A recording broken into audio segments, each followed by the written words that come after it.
Vous retrouvez maintenant La foi prise au mot, votre émission de formation chrétienne présentée par Régis Burnet. Aujourd'hui, à l'occasion de la fin du Festival d'Angoulême, christianisme et bande dessinée. Avec Philippe Delisle, professeur d'histoire contemporaine à Lyon 3, Luc Courtois, historien à l'Université catholique de Louvain, et Yves Félix, membre du Centre religieux d'information et d'analyse de la bande dessinée.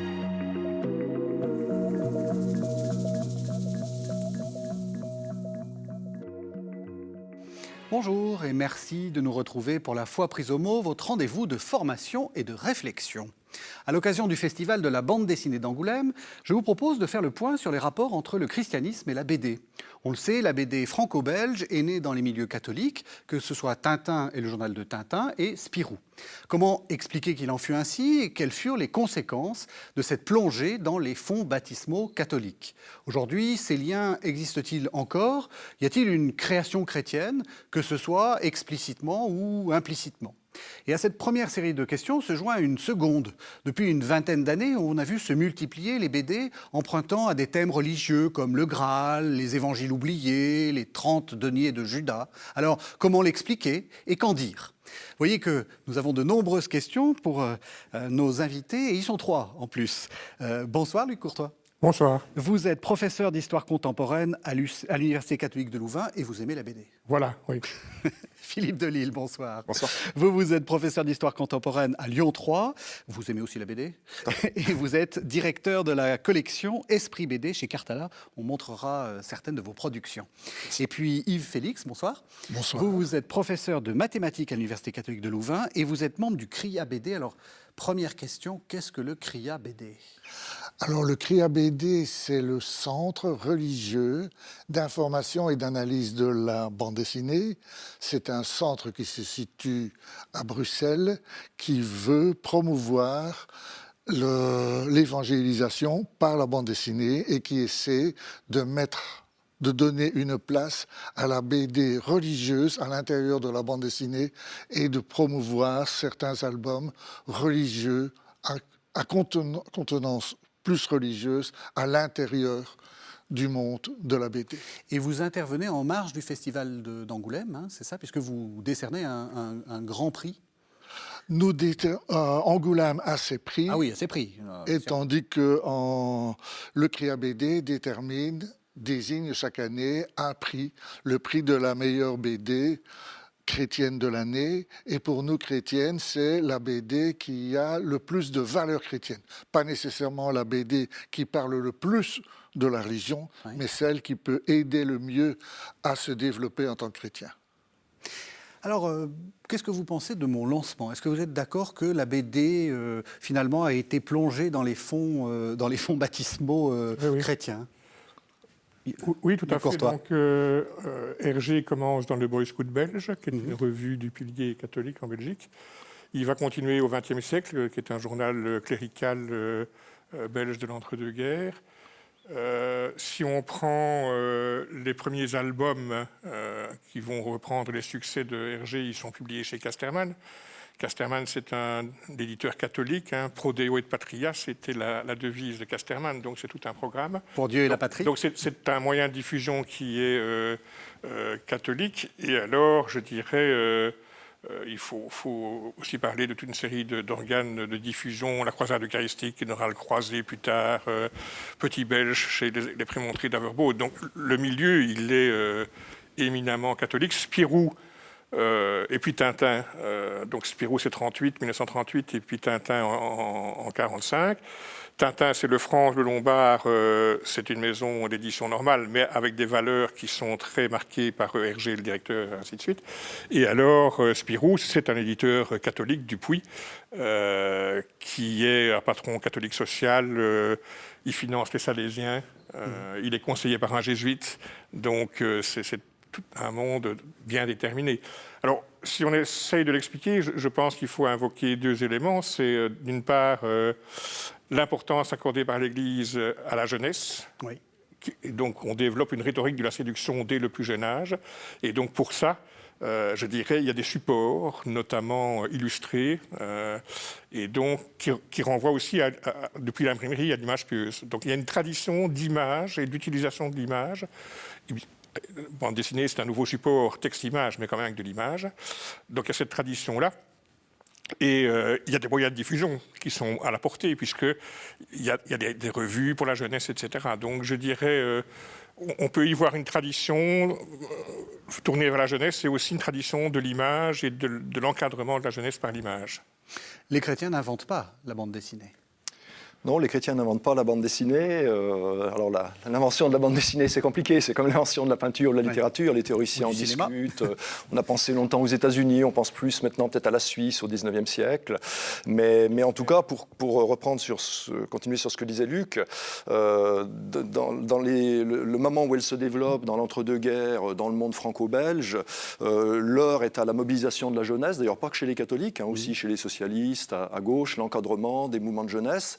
Et ce monde catholique, il a vraiment des structures de diffusion, des réseaux de diffusion, et en plus qui échappent un petit peu aux nations. Parce que par exemple, dans le cas d'Hergé, il publie au départ dans le Petit 20e, qui est un journal catholique belge, qui n'a pas un tirage énorme dans la partie francophone de la Belgique, mais assez vite, le mouvement Cœur Vaillant, qui est lié au patronage français, lui propose de reprendre Tintin. Et là, on a des tirages de plus de 100 000 exemplaires.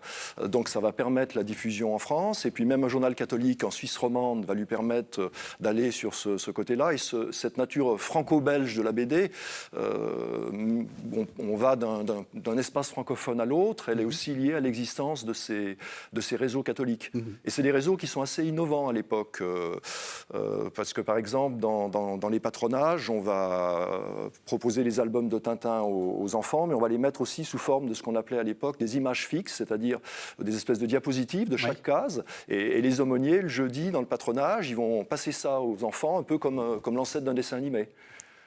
On passe donc des images de Tintin qui pourtant n'est pas explicitement, enfin n'a pas une narration catholique, ou une narration chrétienne.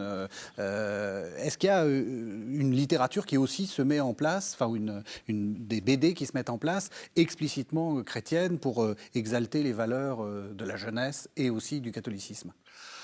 Je crois qu'on a mis en évidence... Le Dupuis a réalisé un album qui s'appelle Sur Don Bosco, parce qu'il voulait mettre son saint patron en évidence, et c'est devenu une véritable... C'est ce qui a fait la fortune de Giget, des éditions Dupuis pendant un moment, et cet album Don Bosco, c'était du Giget. Il y a eu deux versions, une version en noir et blanc et puis une version en couleur, mais c'est plein de dynamisme, c'est plein de... vous aimez? Oui, j'aime. Mais je dois dire que récemment, on le met en évidence chaque fois qu'on va dans des séances où on essaie de vendre de la bande dessinée chrétienne. Et on a régulièrement une multitude de gens qui ont la soixantaine au moins, qui passent et qui disent « Ah, j'ai lu ça en étant jeune, c'est formidable ». Mais on dit « Est-ce que vous le recommanderiez, vous l'achetez pour vos petits-enfants ?» Je ne crois pas qu'ils vont lire. Donc il y a un peu. C'est excellent, mais ça date un peu. C'est dans un contexte, oui. C'est dans un contexte. Ouais, c'est ça. Et je pense que, par exemple, Charles de Foucault passerait beaucoup mieux à l'heure actuelle encore que Don Bosco. Là aussi de Giget. De Giget, oui. Alors, on a dit c'est franco-belge. J'ai envie de poser la question, surtout que vous êtes belge. Pourquoi la Belgique ? Oui, alors c'est une question, à mon avis, de sociologie littéraire. C'est-à-dire que la Belgique, comme la Suisse ou le Québec, ce sont des francophonies périphériques, donc qui sont à la marge du marché littéraire français dont le centre est à Paris. Et ce centre est autoritaire et c'est lui qui... Quelle image vous nous faites. Il y a eu une thèse à Liège de Dubois sur l'institution littéraire. Il montre ça très très bien. Donc ce n'est pas seulement vrai pour la BD, c'est vrai aussi pour le polar, par exemple. Simenon est belge, Ré est belge. Donc il y a des éléments de convergence. Et donc je pense que l'hypothèse, c'est que loin du centre parisien, qui regarde la bande dessinée comme un art mineur, voire perverti, avec Fortron, les pieds nickelés, c'est un archisant très dangereux. Alain Saint-Augan, Ziképus, bon, c'est un grand succès au début, mais il ne va pas faire percer comme auteur de bande dessinée, ce qui sera le cas d'Hergé. Oui. Et donc, à mon avis, il y a eu un phénomène qui a fait que Hergé, loin de la censure ou du contrôle parisien, a pu développer un média, l'expérimenter. Tintin au pays soviétique, c'est pas de la bonne bande dessinée. Son Far West avec Tintin en Il est Amérique. tout jeune. Oui, Il est voilà. tout jeune, Mais donc, on voit bien qu'il commence à expérimenter. Ça devient sérieux à partir du Lotus Bleu, parce que là, il s'informe, etc. Et alors, quand le média est bien mis au point, on peut le réexporter vers la France, ce qui n'est pas du tout innocent. C'est un grand marché. Ça va permettre aux auteurs de bande dessinée en Belgique de vivre de leur art, ce qui ne sera pas le cas du côté flamand, par exemple. Du côté flamand, il y a Bob de Mort est flamand, donc Bob de Mort, c'est Bob et Bobette. voilà. Oui. Pas Bob et Non, Bobette, il a fait Corentin, pas Corentin. Cory Le Moussaillon. Oui, Cory voilà. Moussaillon, Oui, oui. c'est C'est un 20 assistant L'assistant d'Hergé, d'Hergé, surtout. surtout. Bob et Bobette, c'est Van der Van der der Steen. Steen. Willy Van der Voilà, Steen. ça y est, on va y arriver. Ça, c'est la production de studio à Anvers, ce n'est Oui. pas innocent. Les Flamands, quand ils font de la bande dessinée, font de la production industrielle sur le modèle américain, parce que c'est la seule façon de la rentabiliser, parce qu'ils n'ont pas un marché de langue néerlandaise suffisant. Ah oui, c'est ça. Et donc, tandis que nous, avec le marché francophone, on peut exporter nos produits et en vivre. Et donc, on va pouvoir se concentrer sur l'art graphique bande dessinée, alors que les Flamands vont surtout être bons dans le cartoon, le dessin de presse. Ouais. Et donc, ce sont le studio Van der Steen à Anvers ou le cartoon, c'est deux mondes différents pour des raisons financières. Et donc, franco-belge, c'est très intéressant. C'est à la fois la périphérie qui permet de mettre le média au point, et puis le marché français qui permet de le développer et d'en vivre.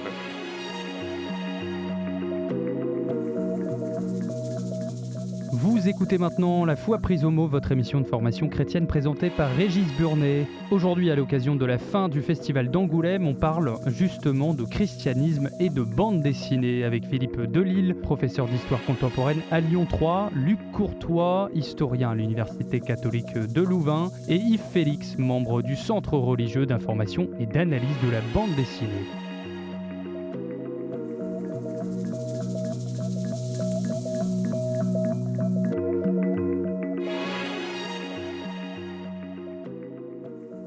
Et la religion intervient là-dedans, si je peux embrayer. Oui, parce tout à que, fait. par exemple, c'est l'abbé Wallet, un curé un peu de choc, qui lance Hergé dans la BD en Belgique, et en le poussant à faire de la BD, en lui disant c'est bien, faites de la BD, mettez des bulles, mettez pas des textes en dessous, soyez modernes, faisons des albums. Et en revanche, en France, chez Cœur Vaillant, l'abbé Courtois, lui, on sent que dans cet univers français sans doute plus littéraire, il est beaucoup plus réservé. c'est ça. Il va rajouter des textes en dessous, sans demander à Hergé, parce qu'il dit, oh, les bulles, les gens n'arriveront pas à lire, puis il faut du vrai texte pour qu'on puisse lire, etc. Et de même, dans cette Belgique catholique, au départ, Tintin est quand même relativement catholique. Alors, c'est du récit d'aventure, hein, c'est un magazine scout, donc le côté aventure est fort, mais quand même, il y a régulièrement des marqueurs. Par exemple, dans Tintin en Amérique, dans la version d'origine, à un moment donné, un gangster menace Tintin, et là, Tintin dit d'une part, montrons notre courage du vrai Belge, et mon Dieu, recevez mon âme. Lorsqu'il mettra cet album en couleur pour le vendre en France, il n'y a plus de vrais Belges et il n'y a plus de mon Dieu, recevez mon âme. Donc on gomme l'identité. Et on gomme l'identité catholique en même temps pour un marché hexagonal, comme tu le disais, qui est beaucoup plus important, mais qui est beaucoup plus laïque aussi. C'est la République, ce n'est pas le royaume belge. Alors Luc Courtois parlait de censure française, pardon. Est-ce qu'il n'y a pas quand même aussi une censure, on va dire chrétienne? Vous avez cité la figure de l'abbé Wallet, qui est quand même une figure particulière. C'est le moins collaborateur pendant la Deuxième Guerre. C'est du catholicisme d'extrême droite. C'est comme ça qu'on dit pour parler. C'est du catholicisme de choc. Dans le monde catholique de l'époque, c'est évident. En plus, c'est une littérature pour enfants, donc il ne faudrait pas faire d'anachronisme.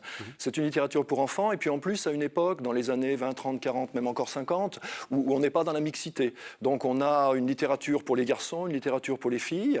Tintin, Spirou, ça vise plutôt des garçons. Donc il ne faut pas s'étonner que dans Tintin, il y ait peu de femmes, qu'il n'ait pas d'aventure amoureuse.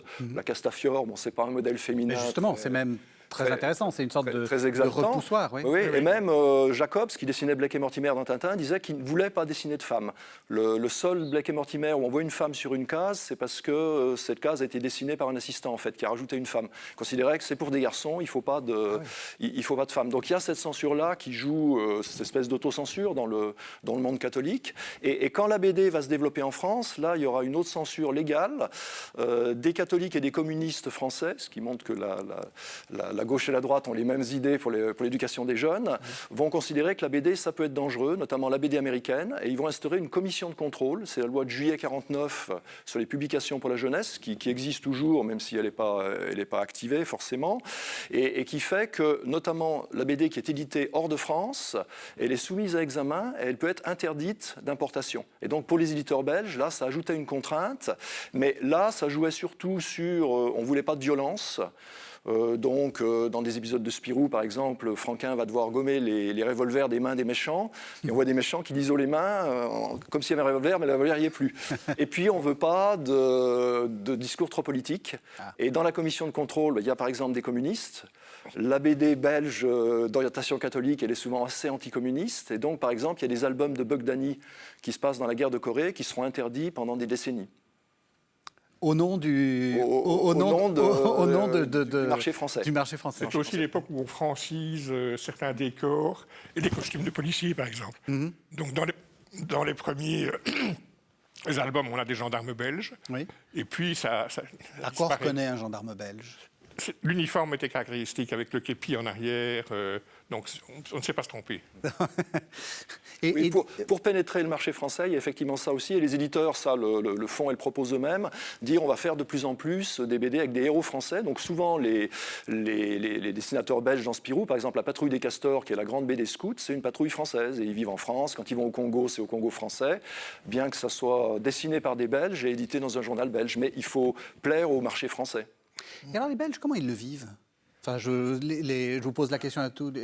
Ça n'a jamais, en étant lecteur de Spirou, posé un problème de voir, par exemple, Marc Dacier, grand journaliste, pour un journal parisien. Ça vous vous êtes pas dit, mais pourquoi est-ce qu'il n'est pas journaliste au soir? Non. On est habitué. Hein. Par contre, il y avait quand même, quand vous dites censure, moi je me rappelle qu'il y avait la bande dessinée qui s'appelait L'Épervier bleu, au début, où les protagonistes aimaient bien la bagarre. Eh bien, il y a eu des pages censurées pour la version française, parce que c'était trop violent. Et puis, sur la version belge, quand c'est passé en album, ça a été un peu modifié. Donc, vous aviez le meilleur, en fait. Vous aviez les choses les plus croustillantes. Mais il fallait quand même faire très attention avec la... Ouais. Ne pas faire, comme vous dites, pas faire trop de brutalité et de choses ainsi. Oui, et Dupuis, par exemple, censurait de temps en temps des auteurs, disant ça, on ne montre pas. Oui. Ça ne convient pas à la jeunesse. Donc, Vous avez dit que vous êtes habitué, c'est-à-dire que vous êtes habitué Mais nous avons toujours été une francophonie périphérique. À notre jacobinisme non, forcené. ce n'est pas un jacobinisme, il n'y a rien à faire. Le marché français, c'est 10 fois le marché francophone de Belgique. Et donc, nous avons toujours été proches des productions culturelles françaises, par la langue aussi. Et donc, il y a un décentrage des francophones de Belgique par rapport à la production française, qui est massive. Donc ça ne nous choque pas. Le nombre, en matière de technologie, par exemple, le nombre de Belges qui ont fini à Paris, Adolphe Sax, qui vient de Dinan, Paris, Zénobe Graham, il est au Père-Lachaise. L'inventeur du saxophone. Voilà. Oui. La machine de Marly, c'est Renquin Sualem, un Liégeois, qui est allé la faire en France. Donc, il y a cette proximité d'un grand pays qui offre des possibilités qu'il n'y a pas chez nous. Et donc, ça ne nous étonne pas, c'est dans la logique des choses. J.G. dont on parlait, qui assez vite met en scène, par exemple, Valardi en 1941, qui est un Valardi qui réside en France, qui part au Maroc français, etc. Après-guerre, il s'installe en France, s'installe dans le sud de la France, puis finalement, il s'établira près de Paris et il finira ses jours près de Paris. Et par exemple, il aimait beaucoup la peinture et il aurait aimé être reconnu comme peintre. Il va chercher à exposer à Paris, qui est ce centre, effectivement, comme tu le disais. Le centre de la peinture, c'était le salon, c'était... Donc effectivement, c'est une BD vraiment franco-belge. Enfin, c'est pas une sorte de Je prends Van Gogh en peinture. Oui, oui. il est allé Oui, oui. en France, son frère était marchand d'art à Paris, donc ils sont enterrés tous les deux à Auvers-sur-Oise. Donc je veux dire, c'est pas seulement les Belges francophones, il y a aussi des tas de Flamands, des Hollandais qui m'ont monté en France, à Paris. Donc c'est une dimension qu'on ne peut pas éliminer. Je voulais peut-être ajouter aussi une chose sur le côté belge de cette BD franco-belge. Ce n'est pas un hasard non plus si c'est Casterman qui publie les premiers albums, c'est un éditeur catholique important. Mais une chose qu'il faut souligner, c'est que Casterman publie un vrai livre, c'est-à-dire sur du beau papier, alors qu'à l'époque, le standard, c'est du papier journal. C'est un livre relié, cartonné, et donc ça va faire accéder la bande dessinée à un statut de livre. Il y a une valeur artistique, et donc c'est aussi un élément qui, à mon avis, vient de Belgique, qui est important à signaler. Oui, du côté flamand, du côté néerlandophone, toutes les bandes dessinées sont toujours brochées encore actuellement. Oui, tout à fait. Tandis que du côté francophone, chez Dupuis, comme chez Pilote après, les premières bandes dessinées autres, comme Lucky Luke, Bugdani, étaient brochées. Oui. Mais à partir de certains moments, les éditeurs se sont rendus compte qu'il y avait une demande pour un livre, parce que le livre tient mieux en bibliothèque, même si ça prend plus de place. Et donc, les éditeurs se sont lancés, et maintenant, il n'y en a aucun du côté francophone qui est prêt à revenir à des éditions brochées, qui seraient beaucoup moins chères. Non. Parce que le public veut du cartonné. Oui. C'est le Et manga. c'est un livre. Et C'est un objet culturel. C'est ça, c'est la volonté, c'est de faire passer la BD comme un objet, comme vous dites, hein, comme un livre. Le manga reste broché, c'est une des grandes différences. Oui, et souvent c'est ça. sur du mauvais papier. Oui, voilà. Alors, j'aimerais qu'on s'interroge sur cette question. BD explicitement chrétienne, BD pas explicitement chrétienne, le tout chapeauté par le monde chrétien. Est-ce qu'il y a eu une réflexion là-dessus ? Est-ce qu'on a des traces de gens qui se sont dit on va taper dans les deux, c'est-à-dire on va faire à la fois la vie de Don Bosco et en même temps Tintin en Amérique, ou est-ce que c'est quelque chose qui... On sait historiquement que donc ça naît dans les milieux catholiques, plutôt, je pense, au départ, avec cette idée de saine distraction pour les enfants, d'imprégnation catholique, de l'aventure avec une imprégnation catholique.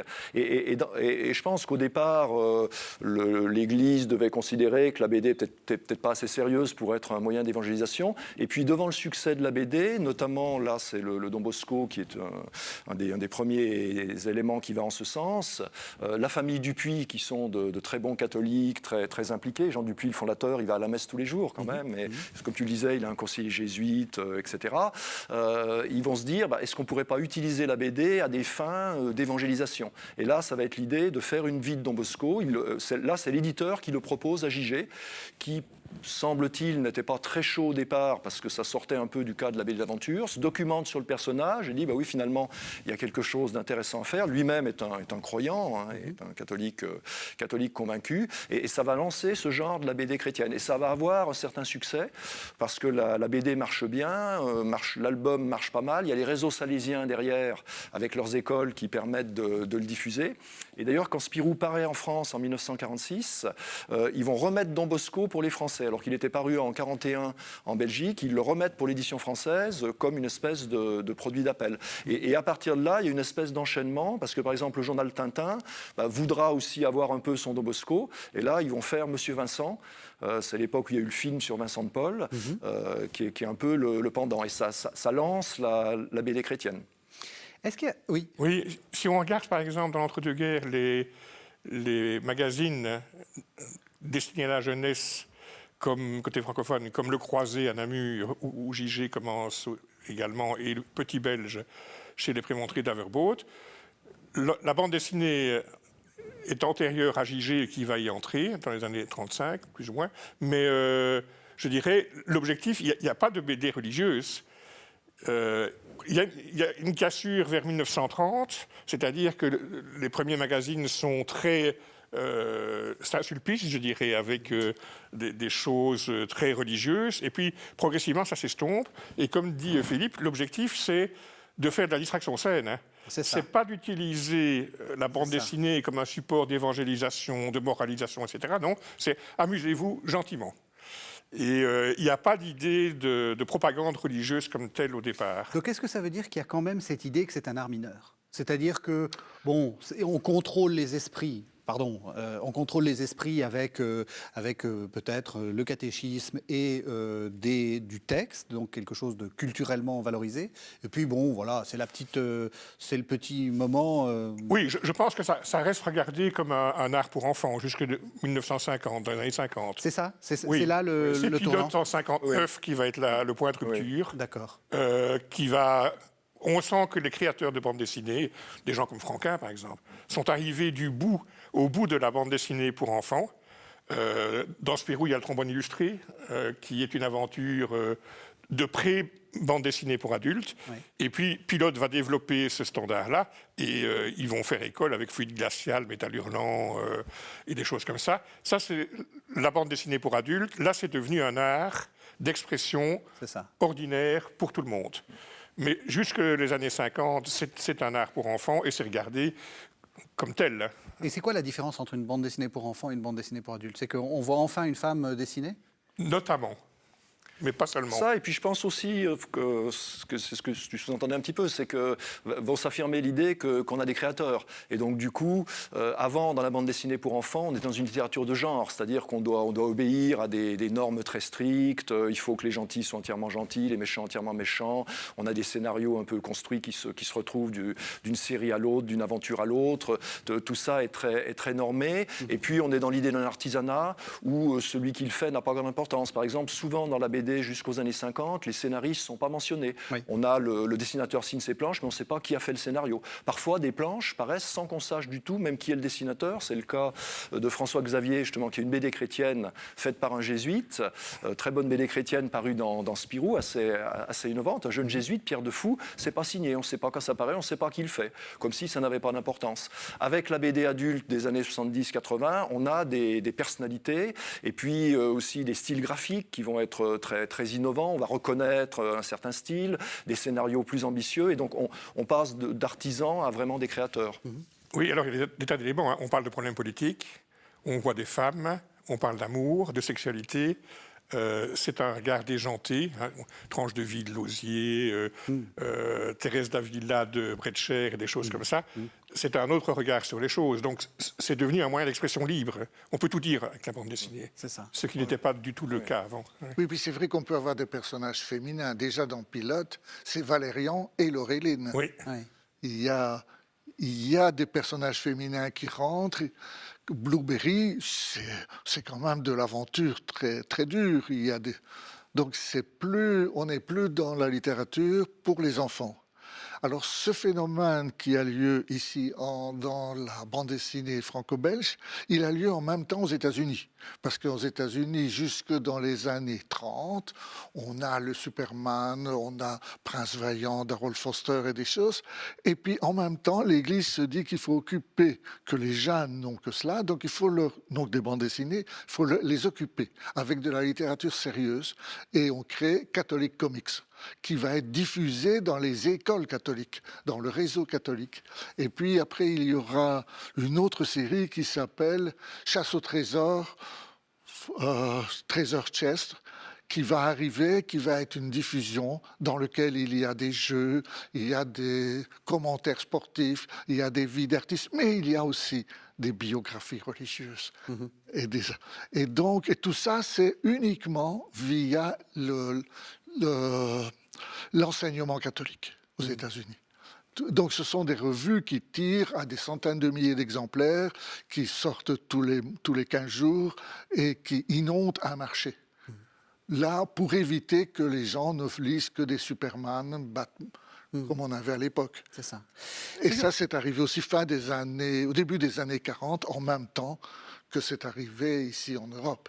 Soyons un peu... Ça tient, je m'excuse, Oui, je vous en prie. juste pour terminer là-dessus, ça tient beaucoup aussi à un regard extérieur qui fait qu'à partir des années 70, la BD est regardée de l'extérieur comme un art, etc. Parce que même dans la BD pour enfants, un album de Tintin comme Lotus Bleu, on peut dire que c'est véritablement l'œuvre d'un créateur qui a un graphisme, qui a une narration.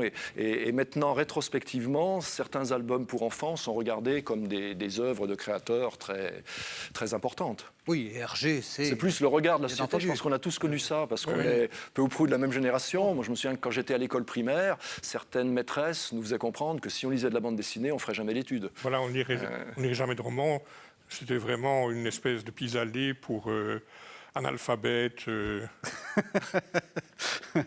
Soyons un peu genrés. J'aurais envie qu'on soit genrés. Parce que là, on a donné des exemples très connus. Tintin, Spirou, c'est pour les petits garçons. Est-ce qu'il y a l'équivalent pour les petites filles? Est-ce qu'on encadre aussi les petites filles? Oui. Oui, tout à fait. Et alors, notamment en Belgique, ça a moins marché. Mais ils ont essayé. Les promoteurs de Tintin ont créé un journal qui s'appelait Line, le journal des chic filles. Mais ils avaient du mal à trouver des BD. Oui, c'est dans les années 50.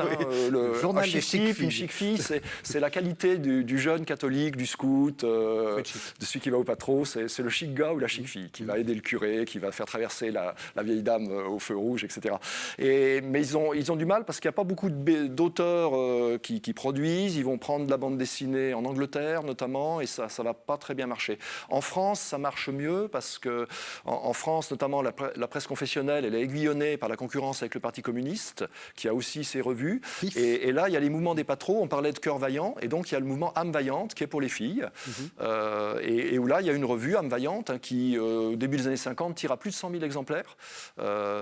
Et où là, on a des personnages féminins. Donc, chez Cœur Vaillant, par exemple, il y a un héros qui s'appelle Yann le Vaillant.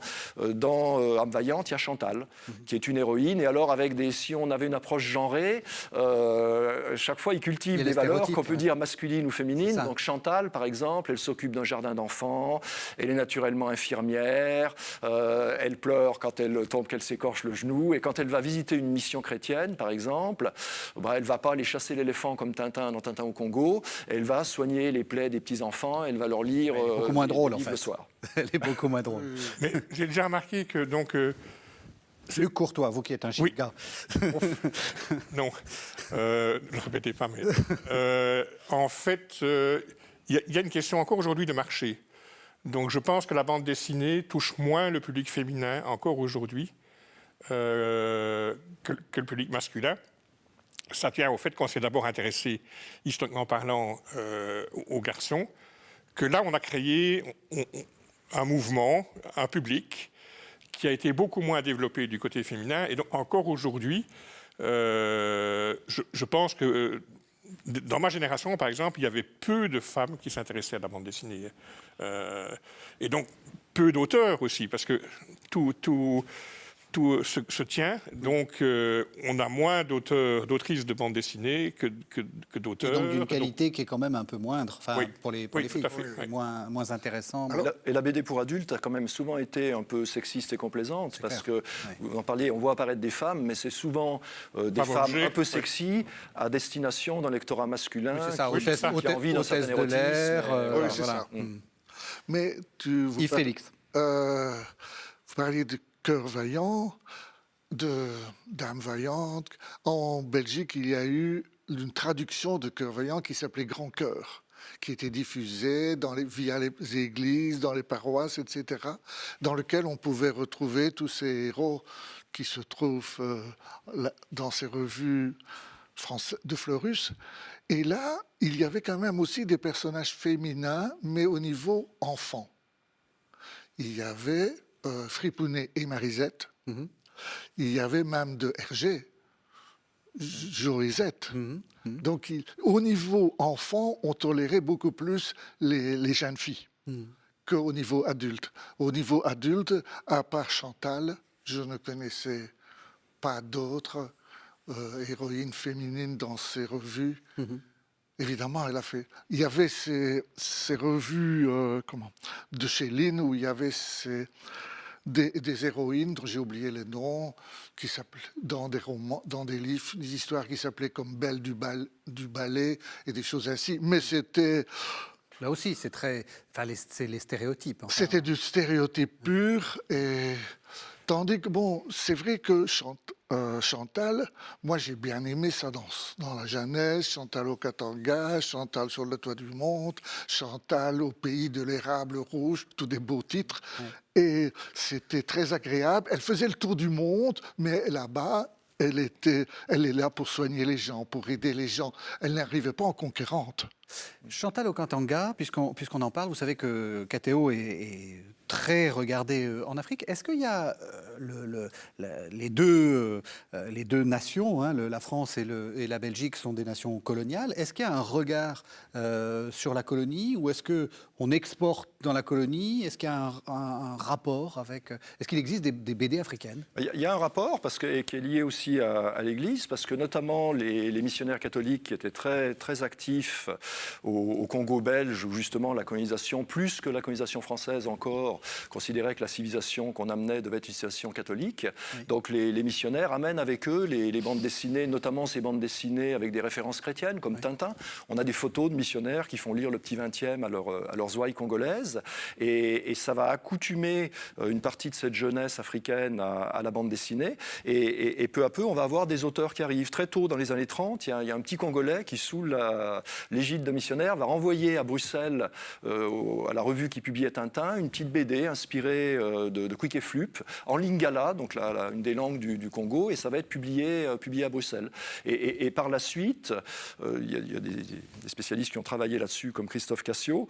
Par la suite, on va avoir des auteurs qui sortant de ce cadre catholique, vont s'affirmer, et une école de bande dessinée, notamment au Congo, dans la République du Congo, l'ancien Congo belge, où on a une bande dessinée qui est relativement active et qui peut pour partie passer par des milieux chrétiens. Il y a certains Congolais aussi qui ont, parce que bon, c'était compliqué d'éditer sur place, les conditions sociales, économiques, qui sont partis en Belgique et qui ont été des élèves d'Hergé. Il y a notamment Barli Baruti, Mongo Cissé, qui ont travaillé au studio Hergé, qui ont été des élèves d'Hergé et qui ont, plus certains, publié dans Spirou dans les années 80.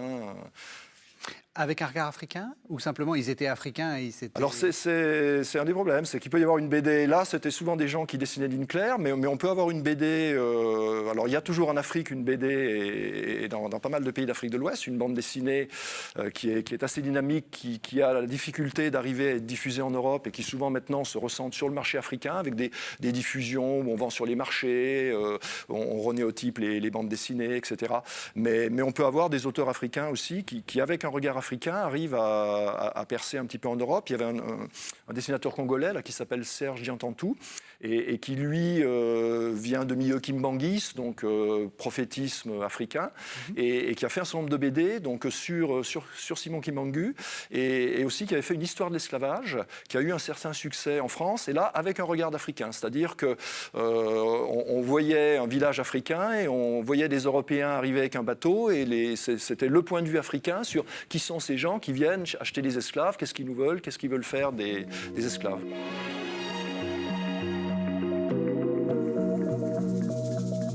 Vous écoutez maintenant La Foi prise au mot, votre émission de formation chrétienne présentée par Régis Burnet. Aujourd'hui, à l'occasion de la fin du festival d'Angoulême, on parle justement de christianisme et de bande dessinée avec Philippe Delisle, professeur d'histoire contemporaine à Lyon 3, Luc Courtois, historien à l'Université catholique de Louvain, et Yves Félix, membre du Centre religieux d'information et d'analyse de la bande dessinée.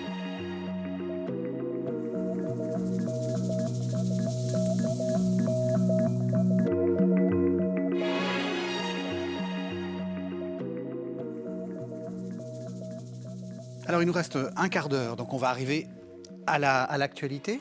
On peut dire que le pilier, pour parler comme un Belge, le pilier s'est un peu érodé ou peut-être effondré, le pilier catholique. Est-ce que l'Église a encore son mot à dire dans la BD?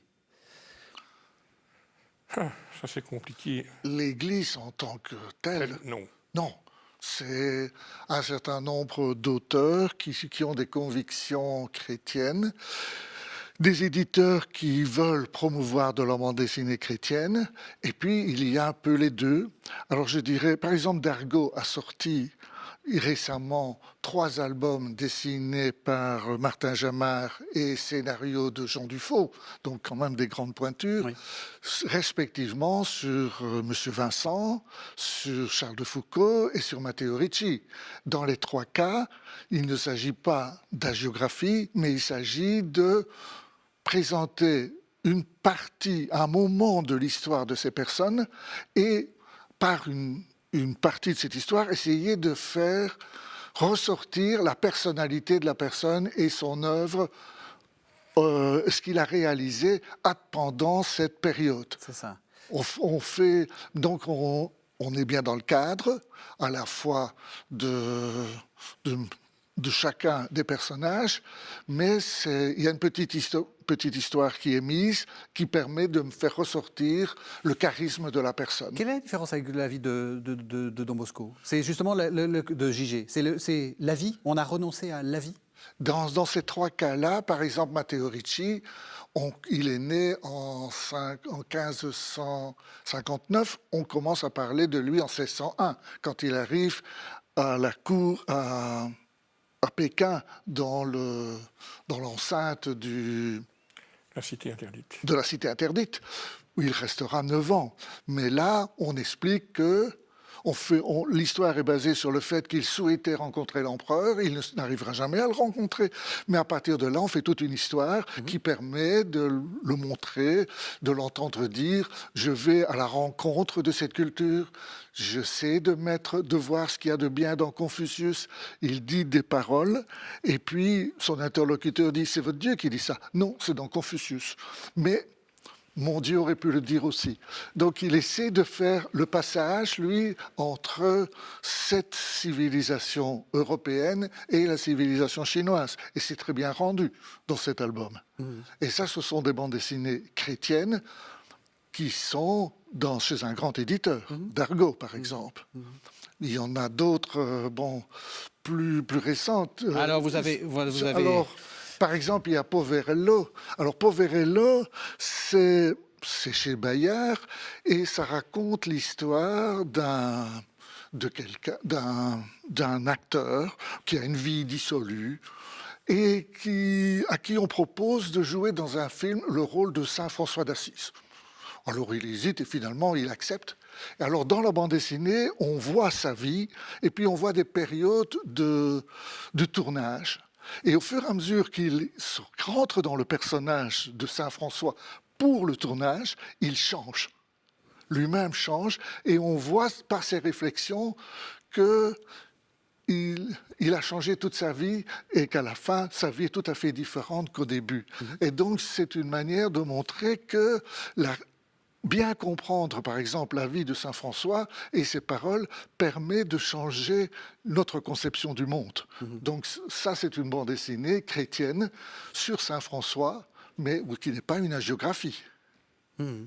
Oui, on est moins dans la géographie, je pense, dans cette BD contemporaine que Don Bosco, qui, même s'il y a beaucoup de dynamisme du fait du dessin de Gigé, de sa qualité d'auteur, reste quand même un discours un peu tel qu'on pouvait le tenir dans l'Église il y a des décennies. Là, on a des auteurs, Ricci, dont vous parliez, il y a un côté documenté, historique, dans la représentation des décors, etc. Là, il y a un côté très, très novateur, et donc on a des choses qui sortent un peu des sentiers battus. Zepp, par exemple, qui est le père très connu pour avoir créé Titeuf, a fait un album qu'on peut mettre dans la BD chrétienne. Tout à fait. Je crois, où il raconte l'histoire d'un Chartreux qui vit dans son monastère, complètement isolé du monde, et qui doit quitter le monastère et découvrir ce monde, et comment est-ce qu'il réagit face au bruit et à la fureur de notre société contemporaine. Du Courtois. Oui, je voulais dire à propos des piliers, je ne suis pas sûr que le pilier catholique s'effiloche tant que ça. Je constate qu'en Belgique, les premières universités, ce sont les universités catholiques. L'enseignement catholique au niveau secondaire est majoritaire. Les mutuelles ont des hôpitaux, c'est une bonne, etc., etc. Donc, ce qui a changé, le pilier catholique subsiste dans une série de manifestations, mais ce qui a changé, c'est la façon dont on l'habite. C'est-à-dire qu'il s'est décléricalisé et que les gens qui l'animent sont ouverts au pluralisme et qu'ils ont renoncé à une domination sur la société et qui sont dans un regard de dialogue. Et donc, Ça C'est dit ça. typiquement ça. Ça dit ça. Voilà. Ça dit ça. Et c'est comme ça partout. Ouais. Euh, C'est comme ça partout, mais en même temps, Oui, alors ça, je peux est-ce que parler c'est de pas un peu celle-là. hagiographique, ça? Ça, c'est hagiographique, complètement.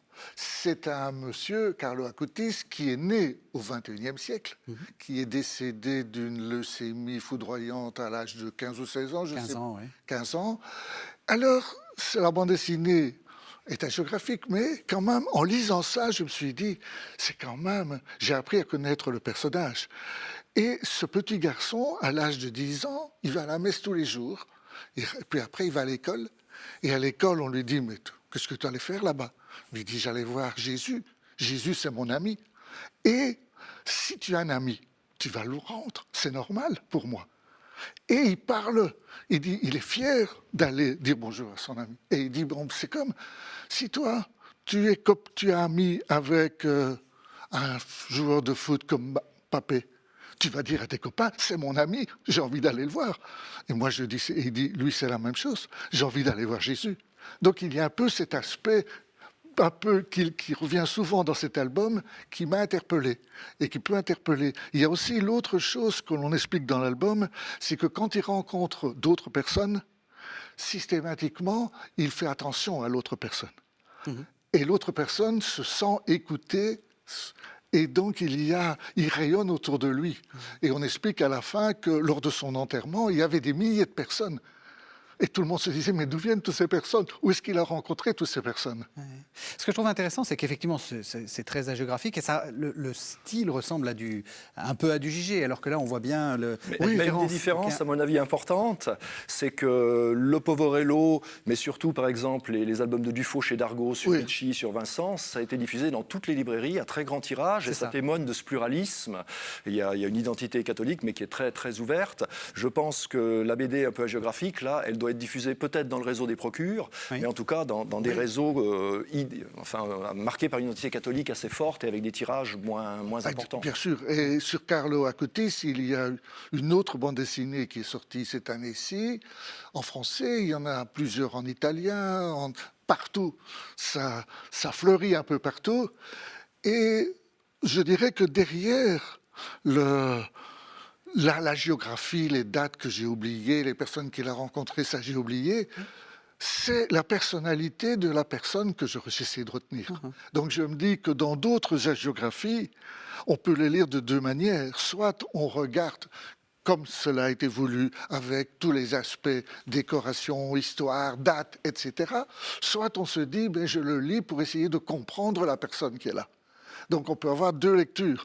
C'est vous le chic type, Yves Félix. Peut-être pas. Mais bon, il y a beaucoup de bandes dessinées actuellement.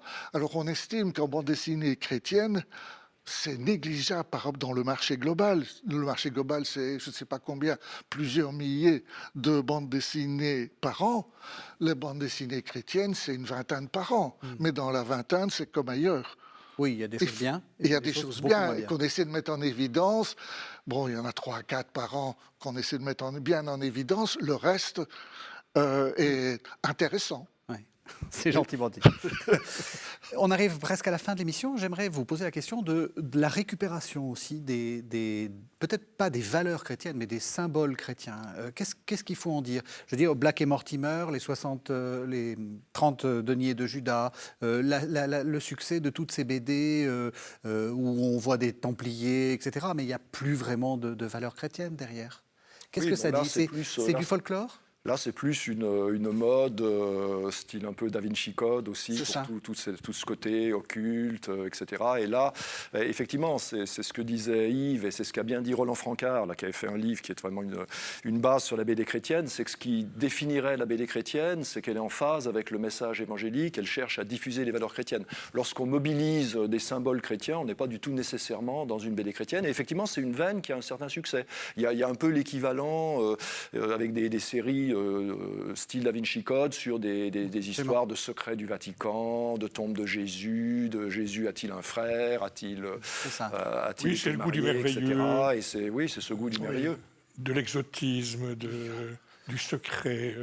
Oui, il y a une bande dessinée qui s'appelle Père Elia, d'après un roman célèbre qui est sorti pour le moment et qui se vend dans toutes les librairies et qui est aussi le père qui se bat contre quelqu'un qui veut essayer d'une dictature, et donc ça, c'est pas bien.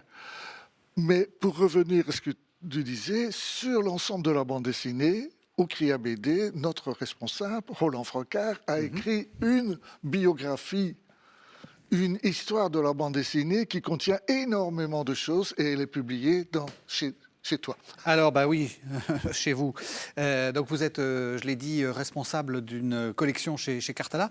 Le diable dans la BD, par exemple. Alors là, ça, c'est le dernier. C'est vrai que justement, ça illustre un peu ce qu'on disait, la mobilisation de symboles. Mais donc, enfin, faut que si les gens s'intéressent, vous allez voir dans cette collection. Il y a d'ailleurs aussi des choses sur la BD africaine. Il y a un volume qui vient de sortir sur la BD en Côte d'Ivoire. Et puis, donc, il y a vraiment un livre qui, pour les gens qui s'intéressent à la BD chrétienne, je pense, est une excellente base parce que écrit donc par le fondateur du CRIA BD, Roland Francard. C'est un livre qui est très agréable à lire, qui est vraiment facile à lire et qui est vraiment un guide. Il présente un peu l'histoire et puis il présente des auteurs, des BD, il donne des conseils, des listes de BD sur la manière dont on peut lire ces BD chrétiennes. Et je pense que sur le sujet, c'est vraiment quelque chose qui est très, très utile. Et sinon, vous êtes l'auteur, Philippe Delisle, de ce livre. Alors, et présentez-le nous aussi. Voilà, alors donc Hergé Franquin, le Chevalier de Missionnaire, là qui est plus un livre. On est après Noël, mais c'est dommage, mais ça donne envie. chez PLG, qui est un autre éditeur qui a une collection spécialisée importante sur la bande dessinée, qui est un livre là plus sur les valeurs catholiques dans la bande dessinée franco-belge classique, où on retrouve par exemple cette figure du missionnaire dans Tintin au Congo, mais dans aussi beaucoup de BD, et où je me demande bon, qu'est-ce que ça révèle de la culture de ces auteurs, de ces éditeurs. Et bah, là, je pense que à la fois ça révèle un univers mental où la colonisation est liée aux missions catholiques, et puis cette envie aussi quand même d'adresser des signaux à un lectorat catholique, au réseau de diffusion catholique.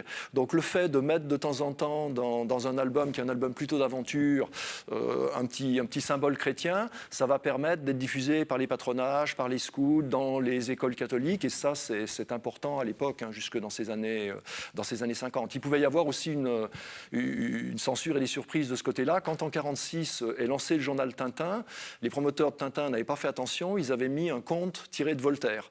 Immédiatement, les directeurs d'établissements catholiques belges disent « on se désabonne si c'est comme ça ». Et donc, numéro 2, il n'y a plus le conte de Voltaire, ils l'ont enlevé parce que il faut vendre dans les collèges catholiques. Et puis, si on a envie de savoir ce que fait le CRIA BD, donc il y a une revue qui s'appelle Gabriel. Hein, qui est un trimestriel dans lequel on présente toutes les nouvelles bandes dessinées religieuses et on analyse un certain nombre de bandes dessinées qui sont déjà publiées, peut-être depuis 1 an, parfois plus, pour essayer d'expliquer pourquoi elles sont intéressantes. Il nous reste plus que 2 minutes. J'ai envie de vous poser à chacun une question. C'est quoi la plus belle BD que vous avez lue, la plus belle BD chrétienne que vous avez lue C'est déjà une réponse. Il y en a beaucoup. Oui, mais ça dépend pourquoi. Alors, donnez-en une, et puis un peu vite. Dites-nous pourquoi vous l'aimez. Ce que vous conseillerez à des gens qui ont envie de... Alors moi, je dirais c'est la Bible dessinée par Gerd de Sutter et... Je m'excuse des noms. Et... Peu importe. Peu importe. Bon, la Bible en bande dessinée qui est parue chez MAM, qui est un volume de 200 pages, qui est fait en fait, qui est présenté pour être lu à la maison, c'est-à-dire tout est découpé en histoire de 2 pages, recto verso, avec chaque fois un titre. On a par exemple une parabole expliquée en 2 pages, et c'est excellent pour la lecture à la maison. Un enfant qui veut lire ça, il peut lire 2 pages et puis on peut discuter. Le lendemain, on fait autre chose. Pour la lecture journalière et la prière, c'est excellent. Moi, plutôt en historien, oui. Le Foucault de J.G., qui est un album ancien, qui a été réédité au Triomphe, parce que c'est une vraie BD d'aventure, où en fait, les 3/4 de l'album, il n'est pas vraiment question de christianisme, avec un trait magnifique, mais où en même temps, les dernières planches, on voit ce personnage un peu aventureux, casse-cou, devenir une espèce d'ermite, tout abandonné, passer dans le dénuement. Et il y a notamment un magnifique dessin de couverture, où on voit ce missionnaire qui arrive dans le désert et qui serre la main d'un Targui, plus grand que lui, mieux armé, comme si finalement le missionnaire chrétien, il était un peu accueilli plus que quelqu'un qui va faire du prosélytisme. Moi, j'ai été marqué par Don Bosco. Ah oui, quand même. Oui, oui. Alors, ce n'est plus une bande dessinée d'actualité. Elle ne parle plus beaucoup aux jeunes, mais j'ai des souvenirs fantastiques. Et c'est ça le plus important. De l'émerveillement que... C'est une véritable bande dessinée. Il y a un sens de l'aventure, il y a une découverte de conditions sociales, de rencontres et des choses comme ça. Et donc, je garde un souvenir ému. Je ne saurais plus la lire. Eh bien, on restera sur ce souvenir ému. Merci à tous les trois. Merci de nous avoir fait découvrir votre passion pour la BD. Merci de nous avoir suivis. Vous savez que vous pouvez retrouver cette émission sur le site internet de KTO, www.ktotv.com. Et on se retrouve la semaine prochaine.